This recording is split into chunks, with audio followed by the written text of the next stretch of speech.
পিঙ্কি সাধুকা। আজকে আমি আবার শুরু করতে চলেছি বিন্দুর ছেলে গল্প। লেখক শরৎচন্দ্র চট্টোপাধ্যায়ের লেখা লেখা। আমার চ্যানেলে 1, 2, 3, 4, 5, 6 পর্বগুলো দেওয়া হয়ে গেছে। যদি আপনাদের এই আজকে 7তম পর্বটি ভালো লেগে থাকে তবে আমার চ্যানেলটাকে দয়া করে একটু সাবস্ক্রাইব করে দেবেন। পারলে একটা লাইক, একটা কমেন্ট, একটু শেয়ার করে দেবেন। আপনার একটা লাইক, একটা কমেন্ট আমার পরবর্তী পর্বের জন্য আমাকে অনেক অনুপ্রেরণা দেবে। তাহলে আজকে শুরু করা যাক বিন্দুর ছেলে গল্পটি। নতুন বাড়িতে যাদব, অন্নপূর্ণা ও অমূল্য ব্যতীত আর সকলেই আসিয়াছিল। বাহির হইতে বিন্দুর পিসি, পিসির মেয়ে, নাতি নাতনি, বাপের বাড়ি হইতে তার বাপ মা, তাহাদের দাস দাসী প্রভৃতি সমস্ত গৃহ পরিপূর্ণ হইয়া গিয়েছিল। এখানে আসিবার দিনটাতে শুধু বিন্দু কিছু বিমনা দেখা গিয়েছিল, কিন্তু পরের দিন হইতেই সেই ভাব কাটিয়া গেল। রাগ পড়লেই অন্নপূর্ণা আসবে, ইহাতে বিন্দুর লেশ মাত্র সংশয় ছিল না। এখানে পুজো দিয়া লোকজন খাওয়াতে হবে, সেই তাহারই উদ্যোগে আয়োজন ব্যস্ত হইয়া পড়িল। বিন্দুর বাপ জিজ্ঞাসা করিল, মা, তোর ছেলেকে দেখছি না যে? বিন্দু সংক্ষেপে কইল, সে ওর বাড়িতে আছে। মা প্রশ্ন করিলেন, তোর যা বুঝি আসতে পারলেন না? বিন্দু কইল, না। তিনি নিজেই তখন বললেন, সবাই এলে ওই বাড়িতেই বা থাকবে কে? পৈতৃক ভিটে বন্ধ করে তো রাখা চলে না। বিন্দু চুপ করিয়া কার্যে চলিয়া গেল। যাদব এ কদিন প্রত্যহ সন্ধ্যার সময় একবার করিয়া বাহিরে আসিয়া বসিতেন, কথাবার্তা বলিয়া সংবাদ লইয়া ফিরিয়া যেতেন, কিন্তু ভিতরে ঢুকতেন না। গৃহ পুজোর পূর্বে রাত্রিরে তিনি ভিতরে ঢুকিয়া এলোকেশিয়াকে ডাকিয়া তত্ত্ব লইয়াতে ছিলেন। বিন্দু জানিতে পারিয়া আড়ালে দাঁড়িয়া শুনিতে লাগিল। পিতার অধিক এই ভাসুরের কাছে ছেলেবেলা হইতে সেদিন পর্যন্ত যে কত আদর পাইয়াছে, কত স্নেহ ডাক শুনিয়াছে। যাদব মা বলিয়া ডাকতেন, কোনোদিনও বৌমা পর্যন্ত তাকে বলে নাই। এই ভাসুরের কাছে জায়ের সহিত কোলাহল করিও কত নালিশি করেছে, কোনটি তাহার কোনোদিনও উপেক্ষিত হয় নাই। আজ তাহার কাছে অপরিসীম লজ্জা, কোনটি বিন্দু কণ্ঠরোধ হইয়া গেছে। যাদব চলিয়া গেলেন। সে নিভৃতের ঘরের মধ্যে মুখে আঁচল গুজিয়া ফুলিয়া ফুলিয়া কাঁদিতে লাগিল। চারিদিকের লোক পাছে কেউ শুনিতে পায়, সেই জন্য সে আঁচল চাপিয়া মুখ ফুলিয়া ফুলিয়া কাঁদিতে লাগিল। পরের দিন সকালবেলা বিন্দু স্বামীকে ডাকিয়া আনিয়া বলল, বেলা হচ্ছে, পুরোতো বসে আছেন, বড় ঠাকুর এখন তো এলেন না। মাধব বিস্মিত হইয়া জিজ্ঞেস করল, তিনি কেন? বিন্দু ততোধিক বিস্মিত হইয়া বলল, তিনি কেন? তিনি ছাড়া এইসব করবে কে? মাধব বলিলেন, হয় আমি, না হয় ভগ্নিপতি প্রিয়বাবু করবেন, দাদা আসতে পারবেন না। বিন্দু ক্রোধ হইয়া বলিলেন, আসতে পারবেন না বললেই হলো? তিনি থাকতে কি কারোর অধিকার আছে? না না, সে হবে না, তিনি ছাড়া আমি কাউকে কিছু করতে দেব না। মাধব বলিল, তবে বন্ধ থাক, তিনি বাড়ি নেই, কাজে গিয়েছেন, এই সমস্ত বড় গিন্নির মতলব। তাই হলে সে আসবে না দেখছি, বলিয়া বিন্দু কাঁদতে কাঁদতে হইয়া চলিয়া গেল। তাহার কাজে পুজো আর্চনা, উৎসব আয়োজন, খাওয়া দাওয়া সমস্ত এক মুহূর্তে একেবারে মিথ্যে হইয়া গেল। 3 দিন ধরিয়া অনুক্ষণ সে এই চিন্তা করেছে যে বড় ঠাকুর আসবেন, দিদি আসবেন, অমূল্যও আসবে।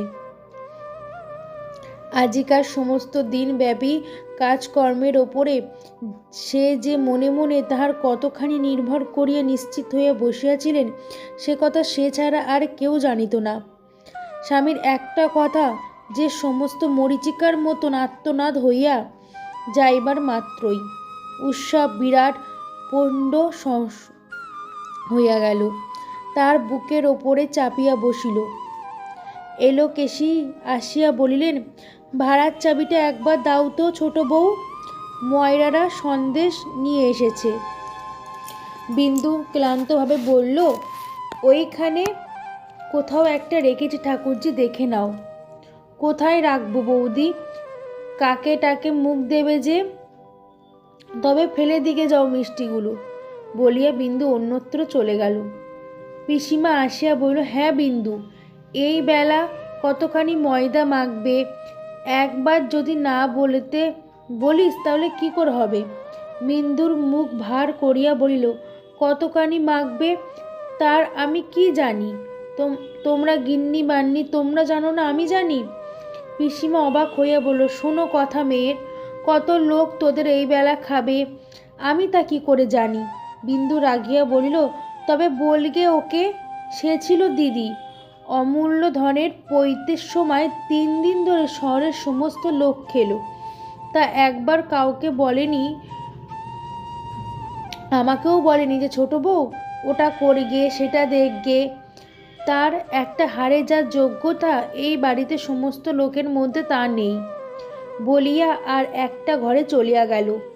কদম আসিয়া জিজ্ঞাসা করিল, দিদি, জামাইবাবু বলছেন পুজোর কাপড় চোপড়গুলো কোথায়?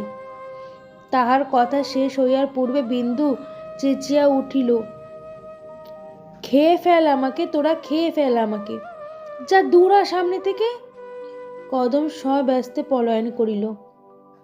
খানিক পরে মাধব আসিয়া কয়েকবার ডাকাডাকি করিল, বলল, ও গো, শুনতে পাচ্ছ?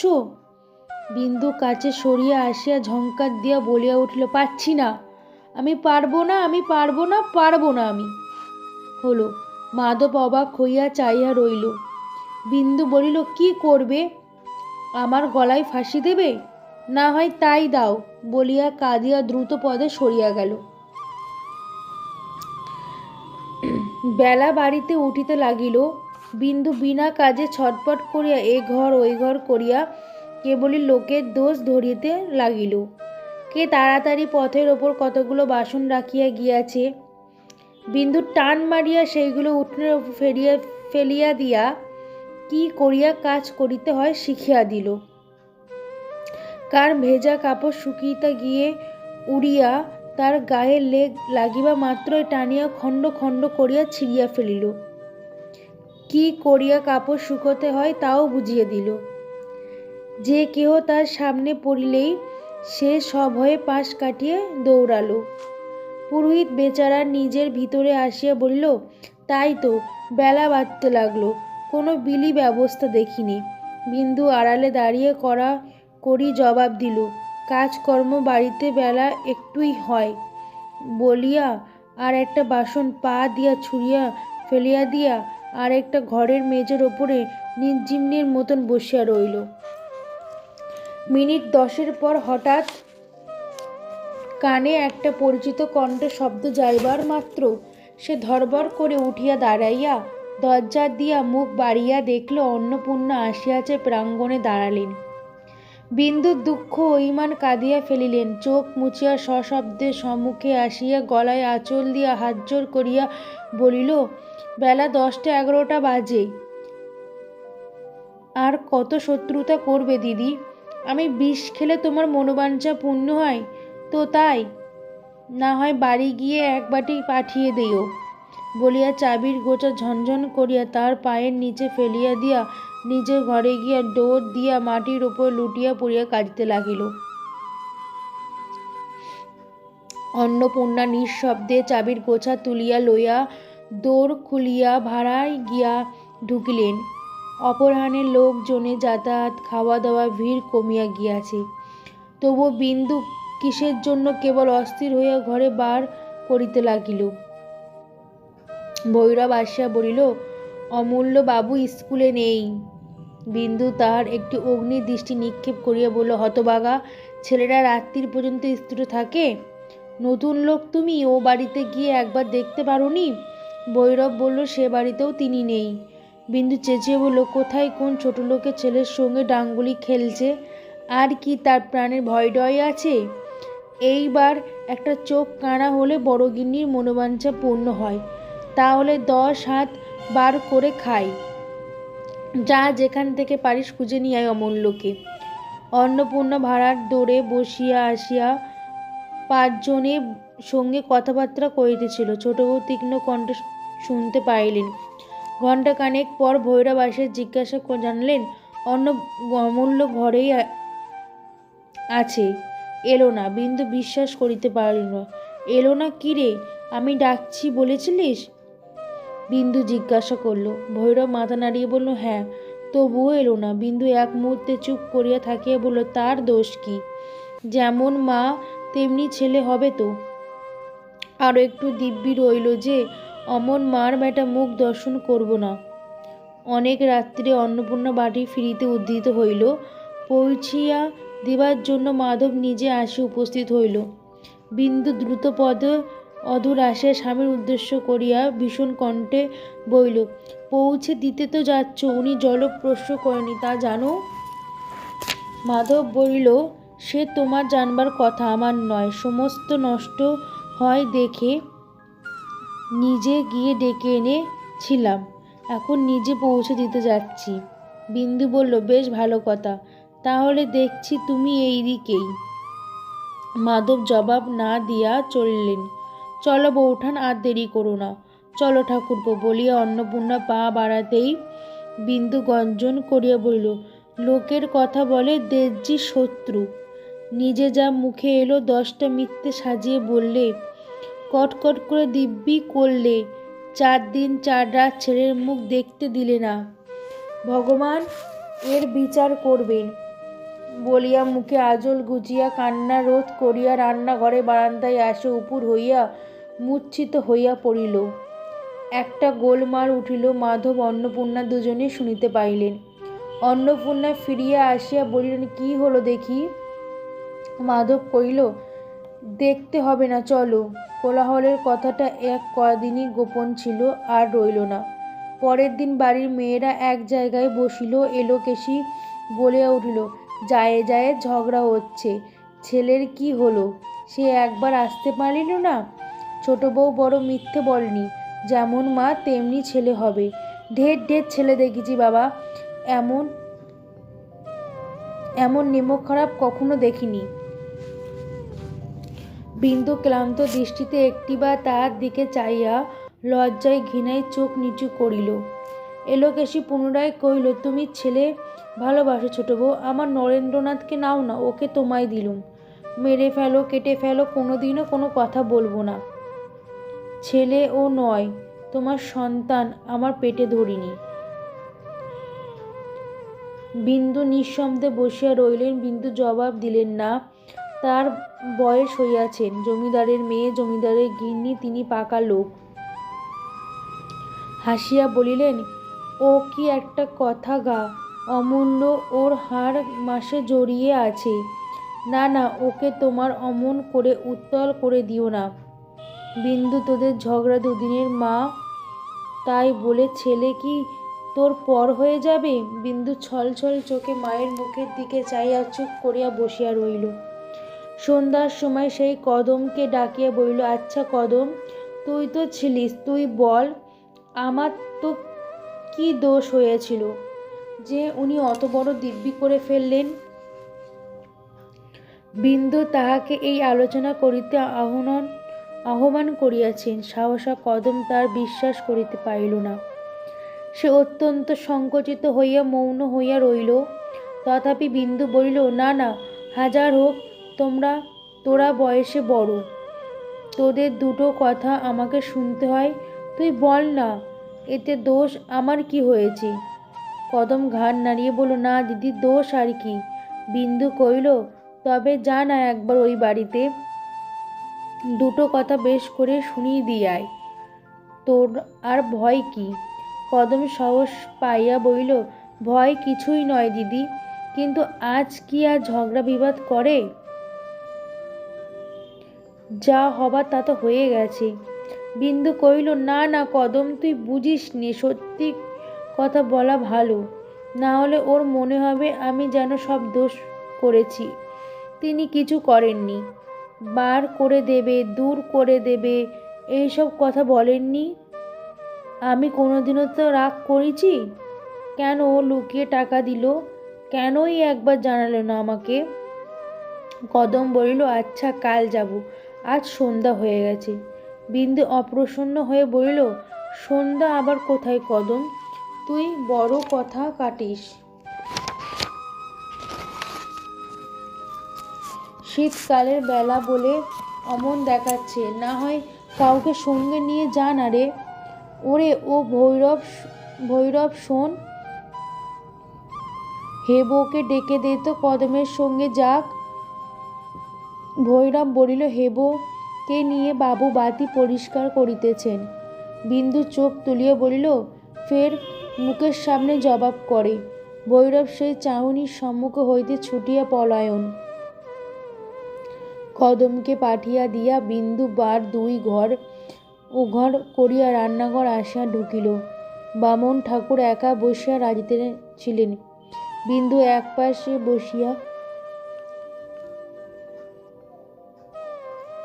পড়িয়া বলিল, আচ্ছা মেয়ে, তোমাকে সাক্ষী মানছি, সত্যি কথা বলো মেয়ে, কার দোষ বেশি? পাচিকা বুঝতে পারিল না, বলিল, কিসের মা? বিন্দু বলিল, সেদিনের কথা গো। কি বলেছিলাম আমি?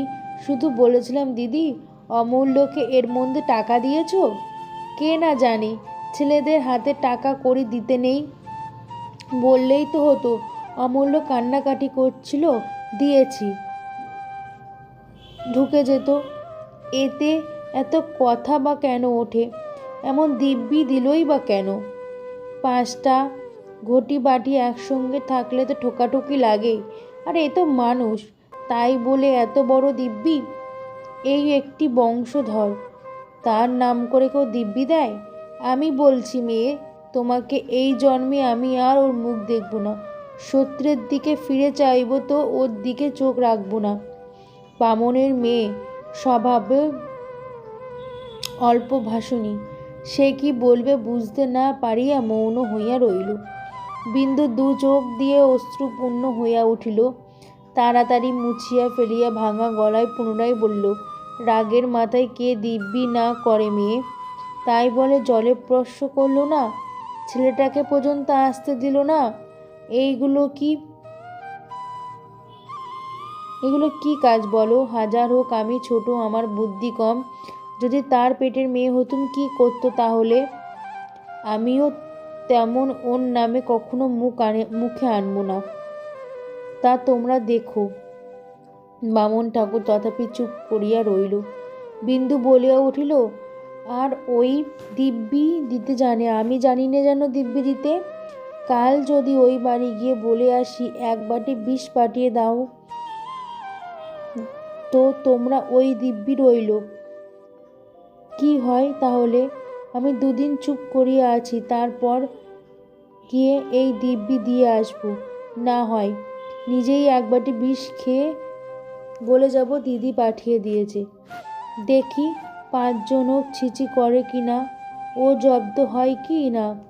বামন ঠাকুর ভয় পাইয়া মৃদুস্বরে বলল, ছিমা, ওই সব মতলব করতে নেই, ঝগড়া বিবাদ চিরস্থায়ী হয় না। উনি তোমাকে ছেড়ে থাকতে পারবে না, আর অমূল্য ধরো পারবে না। এ কদিন সে যে কেমন করে আছে, আমরা তা কেমন ভাবি। বিন্দু ব্যগ্র হইয়া বলিল, তাই বল মেয়ে, নিশ্চয় তাকেও মারধর করে ভয় করে দেখিয়ে রেখেছে, যে একটা রাত আমাকে না হলে ঘুমাতে পারে না। আজ 5-4 দিন কেটে গেল, ও মাগি কি আমার মুখ দেখতে আছে? এই যে বললুম শত্রুর দিকে ফিরে চাইব না, তো ওর দিকে এই জন্মে আর না। বামন ঠাকুর নিজের কবজি কাজে লাগিয়ে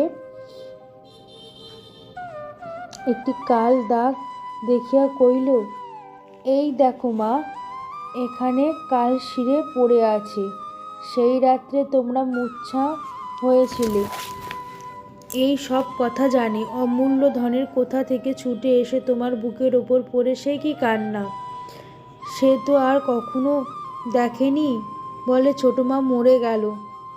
না দেয় তোমার চোখে মুখে জল দিতে, না দেয় বাতাস করতে। আমি টানতে গেলেও আমাকে কামড়ে দিল। বড় মা টানতে গেল, তাকে আঁচড়ে কামড়ে কাপড় ছিঁড়ে এক করে দিল। লোকের রুগী সেবা করবে কি মা? তাকে নিয়েই ব্যস্ত। শেষে 4-5 জন মিলে টেনে নিয়ে যায়। বিন্দু নিমেষে চোখ তার মুখে পানে চাইয়া কথাগুলো যেন গিলিতে লাগিল। তারপর অতি দীর্ঘ একটা নিঃশ্বাস ফেলিয়া ধীরে ধীরে উঠিয়া গিয়া নিজের ঘরে গিয়া ডোর দিয়া শইল। দিন 4 পরে বিন্দুর পিতা মাতা পিসি প্রভৃতি ফিরিবার পূর্বের দিন মুছিয়ার পর বিন্দু চুপ করিয়া বিছানায় পড়িয়া রইয়াছেন। কদম বাতাস করিতেছিলেন, আর কেহ ছিল না। বিন্দু ইঙ্গিতে তাহাকে আরো কাছে ডাকিয়া মৃদু কণ্ঠে বলিল, কদম দিদি এসেছে রে। কদম বলিল, না দিদি, আমরা এত লোক আছি, তাকে আর কষ্ট দেওয়া কেন? বিন্দু ক্ষণকাল স্থির থাকিয়া বলিল, এই তোদের দোষ কদম, সব কাজে নিজেদের বুদ্ধি খাটাতে যাস। এমনি করে একদিন আমাকে মেরে ফেলবি দেখছি। পুজোর দিন তো তোরা একবারই লোক ছিলি। কি করতে পেরেছিলি তোরা যতক্ষণ না সেই 1 ফোঁটা লোকটা এসে বাড়িতে পা দিল? ওরে তোরা আর সেই তার করের আঙুলের ক্ষমতা তোদের বাড়ি শুদ্ধ লোকের নেই। বিন্দুর মা ঘরে ঢুকিয়া বলিল, জামাইয়ের মতো আছে বিন্দু, জামাইয়ের মত আছে বিন্দু, তুইও দিন কতদিন আমাদের সঙ্গে ঘুরে আসবি চ। বিন্দু মায়ের মুখের দিকে চাইয়া থাকিয়া বলল, আমার যাওয়া না যাওয়া কি তার মতামতের উপর নির্ভর করে মা, যে তিনি বলে যাব। আমার শত্রুর হুকুম না পেলে যাই কি করে? মা কথাটি বুঝিয়া বলল, তোর জায়ের কথা বলছিস বুঝি? তার আর হুকুম দিতে হবে না। যখন আলাদা হয়েছিস, তোরা চলে এসেছিস, তখন উনি বললেই হলো। বিন্দু মাথা নাড়িয়ে বলল, না মা, তা হয় না। যতক্ষণ বেঁচে আছি ততক্ষণ যেখানেই থাকবো সেই সব। আর যাই করি মা, তাকে না বলে বাড়ি ছেড়ে যেতে পারবো না। বড় ঠাকুর তাহলে রাগ করবেন। এলোকেশী এই মাত্র উপস্থিত হইয়া শুনিতেছিলেন, বলিলেন, আচ্ছা আমি বলছি তুমি যাও। বিন্দু সে কথা জবাব দিল না। মা বলিলেন, বেশ তো, না হয় লোক পাঠিয়ে তার মত নিগে না বিন্দু। বিন্দু আশ্চর্য হইয়া বলিল, লোক পাঠিয়ে? সে তো আর মন্দ হবে না মা। আমি তার মন জানি। মুখে বলবে যা, কিন্তু ভিতরে রেগে থাকবে। হয়তো বড় ঠাকুরকে 5টা বানিয়ে বলবে। না মা, তোমরা যাও, আমার যাওয়া হবে না।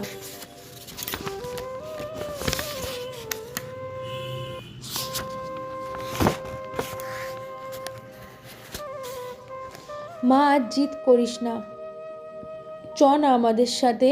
বিন্দু বলল, না মা, তুমি যাও। এইবারে ফাঁকা বাড়ির প্রতি মুহূর্ত তাকে একেবারে গিলিবার জন্য হাঁ করিতে লাগিল। নিচের একটা ঘরে এলোকেশী থাকেন, দোতলার একটি ঘরে তারা নিজেরা, আর সমস্ত খালি ঘর খা খা করিতে লাগিল।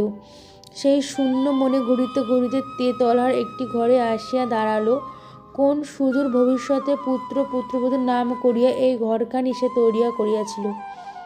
এইখানে ঢুকিয়া সে কিছুক্ষণ চোখের জল রাখিতে পারিল না। নিচে নামিয়া আসিয়াতেছিলেন, পদে স্বামীর সহিত দেখা হইবাই বলিল, হ্যাঁ গা, কি রকম হবে তবে? মাধব বুঝতে না পারিয়া বলিল, কিসের?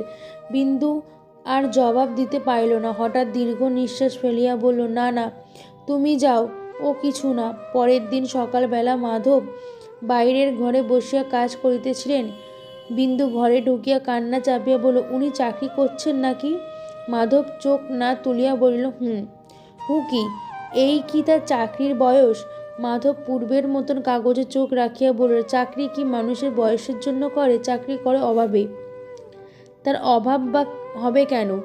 আমরা পর ঝগড়া করেছি, কিন্তু তুমি তো তার ভাই। মাধব বলিল,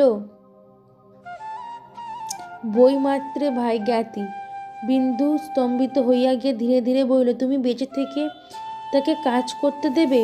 মাধব এইবার মুখ তুলিয়া স্ত্রীর দিকে চাহিয়া বলল, তারপর সহজ শান্ত কণ্ঠে বলিল, কেন দেব না? সংসারে যে তার অদৃষ্ট নিয়ে আসে তিনি তা ভোগ করেন। তার জীবন্ত সাক্ষী আমি নিজে। কবেই বাপ মা মরেছে জানি নে, বৌঠানের মুখে শুনেছি আমরা বড় গরিব, কিন্তু কোনোদিনও দুঃখ কষ্টের বাষ্প টেরও পাই নাই। কোথা থেকে চিরকাল পরিষ্কার ধপধপে কাপড় জামা এসেছে, কোথা থেকে স্কুল কলেজের মাইনে এসছে, বইয়ের দাম বাস খরচ এসেছে, তা আজও বলতে পারিনি। তারপর উকিল হয়ে মন্দ টাকা পাইনি। ইতিমধ্যে কোথা থেকে কেমন করে তুমি একরাশ টাকা নিয়ে ঘরে এলে, অমন অট্টালিকা তৈরি হলো, অথচ দাদাকে দেখো চিরকাল নিঃশব্দে হাড় ভাঙা খাটুনি খেটেছে, ছেঁড়া সেলাই করা কাপড় পরেছে। শীতের দিনে তার গায়ে কখনো জামা দেখিনি। একবেলা এক মুঠো খেয়ে কেবল আমাদের জন্য সব কিছু করেছে। সব কথা আমার মনে পড়ে না, পড়ার দরকারও দেখিনি। শুধু দিন কতক আরাম করেছিল, তা ভগবান সুদ সুদ সমেত আদায় করে নিচ্ছে বলিয়া সাহসে এসে মুখ ফিরিয়া একটা দরকারি কাগজে খুঁজিতে লাগিল। বিন্দু নির্বক স্তব্ধ। স্বামীর কত বড় তিরস্কার যে এই অতীতের দিন সহজ কাহিনী সে মধ্যে প্রচ্ছন্ন ছিল, সে কথা বিন্দু প্রতি রক্ত বিন্দু পর্যন্ত অনুভব করিতে লাগিল। সে মাথা হেঁট করিয়া রইল। মাধব কাগজ খুঁজিতে খুঁজিতে কতটা যেন নিজের মনেই পরিষ্কার বললেন। চাকরি বললে চাকরি, রাধাপুরের কাছারিতে যেতে হয় প্রায় 5 ক্রোশ। ভোর 4টেয় বেরিয়ে সমস্ত দিন অনাহার থেকে রাত্রিরে এসে দুটো খাওয়া, মাইনে মাত্র 12 টাকা। বিন্দু শিহরিয়া উঠিল। সমস্ত দিন অনাহার, মোটে 12 টাকা? হ্যাঁ, 12 টাকা। বয়স হয়েছে, তাতে আফিংখোর মানুষ একটু আধটু দুধটুকুও পায় না। ভগবান দেখছি এতদিন পর দয়া করে দাদার ভাবযন্ত্র মোচন করে দেবার উপায় করিয়া দিয়েছেন। বিন্দু চোখ দিয়া জল গড়ায় পড়িল, যাহার কোনো দিনও করে নাই, আজ তাহাই করিল। হেট হইয়া স্বামীর 2 পা চাপিয়া ধরিয়া কাঁদিতে কাঁদিতে বলিল, তোমার দুটো পায়ে পড়ি, একটা উপায় করে দাও। রোগা মানুষ, অমন করে 2 দিন বাঁচবে না। মাধব নিজের চোখের জল কোনো গতিক মুছিয়া লইয়া কহিল, আমি কি উপায় করব? বৌঠান আমাদের 1 কণা চাল পর্যন্ত নেবে না। কিছুই না করিলে তাদের সংসার বা চলবে কি করে? বিন্দু রুদ্ধস্বরে বলিল, তা আমি জানি নে। ও গো, তুমি আমার দেবতা, তিনি আমার তোমার চেয়ে বড় যে। ছি, সে কথা মনে আনা যায় না। সে কথা কিনা বিন্দু আর বলিতে পারিল না। মাধব বলিল, বেশ তো, অত্যন্ত। যাও বৌঠানের কাছে, যাতে তার রাগ পড়ে, তিনি প্রসন্ন হয়, তাই করো। তার পা সমস্ত দিন বসে থাকলেও উপায় হবে না। বিন্দু তৎক্ষণাৎ পা ছাড়িয়া উঠিয়া বসিয়া বলিল, পায়ে ধরা অভ্যাস আমার নয়। এখন দেখছি কেন সেই রাত্রে তিনি জল স্পর্শ করেনি। অথচ তুমি সমস্ত জেনে শুনে শত্রুরের মতন চুপ করে রইলে।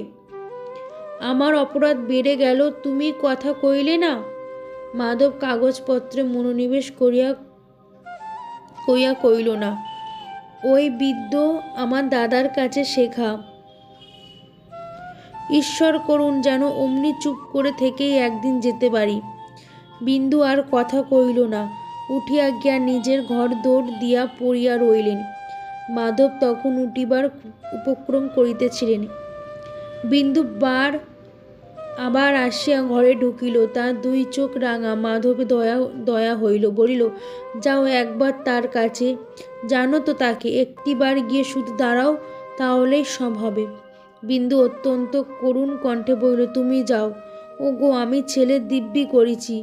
মাধব তার মনের ভাব বুঝিয়া কিছু উষ্ণ হইয়া জবাব দিল, হাজার দিব্যি করিলেও আমি দাদাকে বলিতে পারবো না। তিনি নিজে জিজ্ঞাসা না করলে গিয়ে বলবো, অত সাহস আমার গলা কেটে ফেললেও হবে না। বিন্দু তথাপি নড়িল না। মাধব কহিল, পারবো না যেতে। বিন্দু জবাব দিল, না। হেট মুখে ধীরে ধীরে চলিয়া গেল। আজ আমার এইটুকু রইল আপনাদের কাছে পরিবেশন। বিন্দুর ছেলে শরৎচন্দ্র চট্টোপাধ্যায়ের লেখা গল্প পর্ব 7 পর্বটি আমি আজকে আপনাদের কাছে পড়ে শোনালাম। যদি আমার একটু হলেও এই পাঠটি ভালো লেগে থাকে তাহলে আমার চ্যানেলটাকে একটা সাবস্ক্রাইব, একটা লাইক, কমেন্ট, শেয়ার করে দেবেন। তাহলে আজকে রাখি।